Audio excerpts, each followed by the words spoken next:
السلام علیکم ورحمۃ اللہ وبرکاتہ۔ ریڈیو قطر آپ سے مخاطب ہے۔ سیف الرحمان سے آج کا پہلا نشریہ سماعت فرمائیے۔ ابتدا میں پیش خدمت ہے اہم خبروں کا خلاصہ۔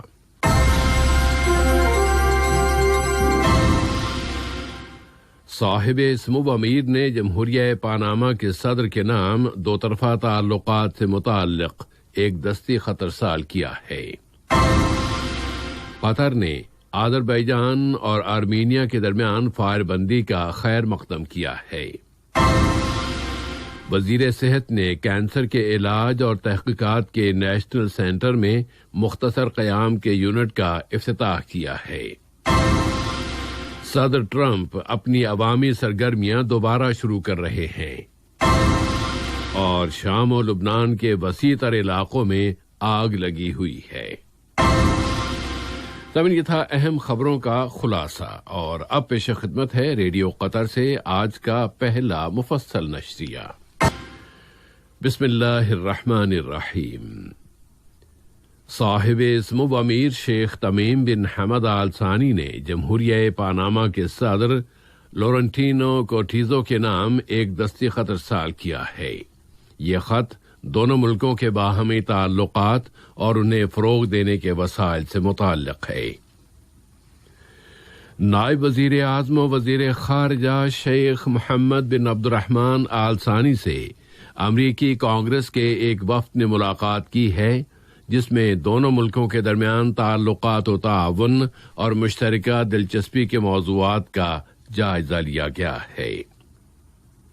قطر ہمیشہ دنیا میں امن کی بحالی کی تائید و حمایت اور مدد کے موقف اپناتا ہے، اور اب بھی قطر نے آذربائیجان اور آرمینیا کے درمیان وہاں کی ریاست ناگورنو کاراباخ میں فائر بندی کے سمجھوتے کا خیر مقدم کیا ہے۔ یہاں کی وزارت خارجہ نے اپنے ایک بیان میں قطر کی اس خواہش کا اظہار کیا ہے کہ فائر بندی کا یہ اعلان دونوں ملکوں کے درمیان اختلافات کو بات چیت اور سفارتی ذریعوں سے حل کرنے کی راہ ہموار کر دے، اور اس میں دونوں ملکوں اور ان کی اقوام کے مفادات کا تحفظ ہو۔ بیان میں زور دے کر کہا گیا ہے کہ قطر اس علاقے میں امن، استحکام اور سلامتی کی بحالی کے لیے بین الاقوامی کوششوں کی تائید و حمایت کرتا ہے۔ قطر نے غیر وابستہ تحریک کے وزارتی اجلاس میں شرکت کی ہے۔ نیو یارک میں اقوام متحدہ کے ہیڈ کوارٹر میں ویڈیو کمیونیکیشن کے ذریعے منعقد ہونے والے اس اجلاس میں وزیر مملکت برائے امور خارجہ جناب سلطان بن سعد المریخی نے قطر کی نمائندگی کی۔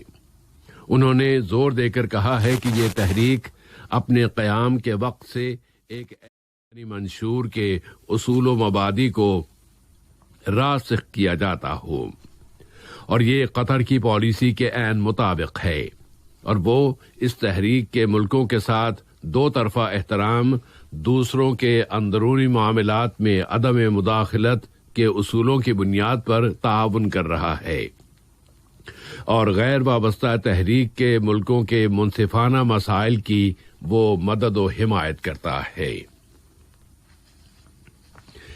قطر نے پرزور انداز میں کہا ہے کہ وہ عالمی برادری کے ساتھ مل کر ای ہیکنگ کا مقابلہ کرتا رہے گا کہ یہ کام بہت خطرناک ہے اور اس کے اثرات انتہائی نقصان دہ ہوتے ہیں۔ قطر نے سائبر سیکیورٹی کے فروغ اور پرامن الیکٹرانک ماحول کی فراہمی کی اپیل کی ہے۔ نیو یارک میں اقوام متحدہ میں مستقل وفد کے سیکنڈ سیکریٹری جناب احمد بن سیف الکواری نے آئی ٹی اور کمیونیکیشن کی ٹیکنالوجی کو ترقیاتی مقاصد کے لیے مسخر کر دینے سے متعلق قطر کا بیان پیش کیا ہے۔ انہوں نے اس طرف بھی اشارہ کیا ہے کہ سن 2017 میں قطر کو الیکٹرانک ہیکنگ کے جرم کا سامنا کرنا پڑا تھا، اور اسی ہیکنگ کو قطر پر مسلط کیے گئے ظالمانہ محاصرے اور ناکہ بندی اور غیر قانونی اقدامات کا نقطۂ آغاز بنایا گیا تھا۔ انہوں نے کہا کہ یہ عمل حقوق انسانی اور بین الاقوامی قانون کی سنگین خلاف ورزی ہے۔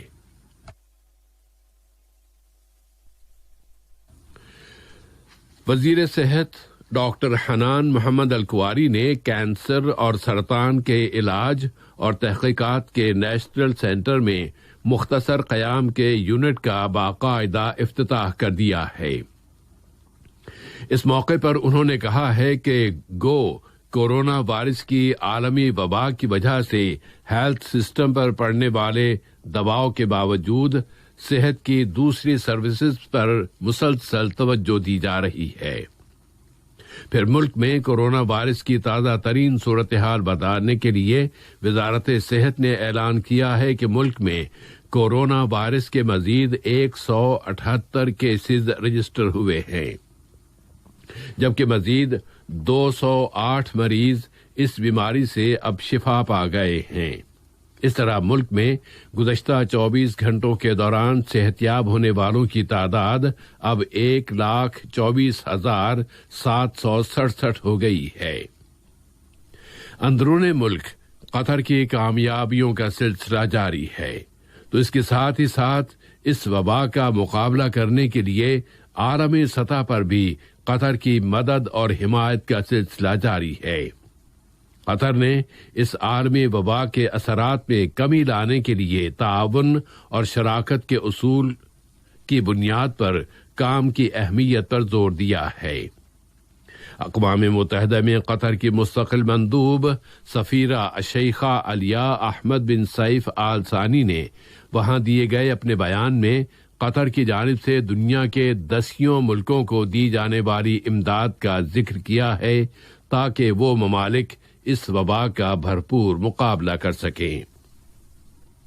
عالمی سطح پر اس وبا پر قابو پانے کے لیے قطر کی عالمی کوششوں کے ضمن میں یہاں کی ریڈ کرسنٹ سوسائٹی نے شام کے شمالی حصے میں صحت کے شعبے میں کام کرنے والوں کی صلاحیتوں میں اضافے کے ایک پروگرام کا نفاذ شروع کر دیا ہے۔ اس پروگرام کا مقصد یہ ہے کہ کورونا کی عالمی سطح پر پھیلاؤ کی فضا میں ہیلتھ سسٹم کو مضبوط کرنے کے لیے اس کی مدد کی جا سکے۔ اسی طرح قطر چیریٹی یعنی قطر الخیریہ نے کہا ہے کہ وہ اس سال کورونا کی عالمی وبا کے دوران سردیوں کے موسم کے خطرات کا مقابلہ کرنے کے لیے کمزور طبقوں کی مدد کے لیے اپنی کوششیں جاری رکھے گی۔ اقوام متحدہ کے سیکرٹری جنرل کی خصوصی نمائندہ اور لیبیا میں مدد کے لیے اقوام متحدہ کے مشن کی قائم مقام سربراہ سٹیفانی ولیمز نے لیبیا جامع بات چیت دوبارہ شروع کرانے کا اعلان کر دیا ہے۔ انہوں نے بتایا ہے کہ اگلے ماہ نومبر کے اوائل میں تیونس میں لیبیائی پولیٹیکل ڈائیلاگ فورم منعقد کیا جائے گا اور اس کے لیے ویڈیو کمیونیکیشن کے ذریعے تمہیدی مذاکرات سے ابتدا کی جائے گی۔ الجزائر کے صدر عبد المجید تبون نے کہا ہے کہ آئینی ترامیم کی عوامی منظوری کے لیے اگلے ماہ نومبر کی 1 تاریخ کو ایک ریفرنڈم کرایا جائے گا۔ صدر تبون نے کہا ہے کہ نیا الجزائر جو تبدیلیاں لانا چاہتا ہے ان کی قوت و طاقت عوام، اس کے اصولوں، مستقل بنیادوں اور ذمہ دارانہ آگہی کے مستقبل سے حاصل کی جائے گی، اور یہ تبدیلیاں افقی اور عمودی دونوں انداز میں لائی جائیں گی تاکہ خامیوں کو دور کیا جا سکے اور اس وقت پائے جانے والے خلا پر کیے جا سکیں۔ آذربائیجان اور ارمینیا کے درمیان متنازع علاقے ناگورنی قراباخ میں اب فائر بندی پر عمل درآمد کا آغاز کر دیا گیا ہے۔ اس کے لیے ان دونوں ملکوں کے درمیان کل رات روس کے دارالحکومت ماسکو میں ایک سمجھوتا طے پایا تھا۔ فائر بندی کے اس سمجھوتے میں دونوں ملکوں کے درمیان قیدیوں اور لاشوں کا تبادلہ بھی کیا جائے گا۔ اسی موضوع سے متعلق یہ خبر کہ روس کے صدر ولادیمیر پوتن نے اپنے ایرانی ہم منصب حسن روحانی کے ساتھ ٹیلی فون پر رابطہ قائم کیا ہے اور ان کے ساتھ ارمینیا اور آذربائیجان کے درمیان کاراباخ میں فائر بندی کے موضوع اور ایٹمی سمجھوتے پر بات چیت کی ہے۔ کرغیزستان سے آمدہ خبروں کے مطابق وہاں اول نائب وزیر اعظم المازبیک پیٹری پیکوف کو قائم مقام وزیر اعظم مقرر کر دیا گیا ہے اور وہاں کی سیکیورٹی فورسز نے ایک سابق صدر المازبیک اٹامبایف کو گرفتار کر لیا ہے، جبکہ سابق صدر کے حامیوں نے فسادات کے دوران انہیں جیل سے رہا کرا دیا تھا اور انہی فسادات میں وہاں کی حکومت کا بھی تختہ الٹ دیا گیا۔ اب امریکہ چلتے ہیں، جہاں صدر ڈونلڈ ٹرمپ نے یا ان کے کورونا وائرس سے متاثر ہونے اور ان کی شفا یابی کی کسی ٹھوس دلیل کے نہ ہونے کے باوجود صدر ٹرمپ کووڈ-19 کے علاج کے بعد اسپتال سے باہر آ گئے ہیں اور وہ اگلے ہفتے 2 مزید انتخابی جلسوں میں شرکت کریں گے۔ صدر کی الیکشن کیمپین کی طرف سے جاری کردہ اعلان کے مطابق امریکی صدر وائٹ ہاؤس کے سامنے اپنے سینکڑوں حامیوں سے خطاب کریں گے۔ اس طرح انہیں امید ہے کہ وہ اپنی انتخابی مہم دوبارہ شروع کر سکیں گے جو کووڈ-19 سے ان کے متاثر ہو جانے کی وجہ سے رکاوٹ کی شکار ہو گئی ہے۔ اور آج کے اس نشریے کی آخری خبر یہ ہے کہ گزشتہ 2 روز سے شام اور لبنان کے وسیع علاقوں میں آگ لگی ہوئی ہے اور اب یہ آگ وہاں کے کچھ علاقوں میں لوگوں کے گھروں کے بہت قریب آ گئی ہے۔ فائر بریگیڈ کی ٹیمیں آگ پر قابو پانے کی کوششیں کر رہی ہیں، لیکن ابھی تک انہیں کوئی قابل ذکر کامیابی حاصل نہیں ہو سکی۔ آج کا یہ نشریہ ختم ہونے سے قبل اہم خبروں کا خلاصہ ایک مرتبہ پھر سماعت فرما لیجیے۔ صاحب سمو امیر نے جمہوریہ پاناما کے صدر کے نام 2 طرفہ تعلقات سے متعلق ایک دستی خط ارسال کیا ہے۔ قطر نے آذربائیجان اور ارمینیا کے درمیان فائر بندی کا خیر مقدم کیا ہے۔ وزیر صحت نے کینسر کے علاج اور تحقیقات کے نیشنل سینٹر میں مختصر قیام کے یونٹ کا افتتاح کیا ہے۔ صدر ٹرمپ اپنی عوامی سرگرمیاں دوبارہ شروع کر رہے ہیں اور شام و لبنان کے وسیع علاقوں میں اس وقت آگ لگی ہوئی ہے۔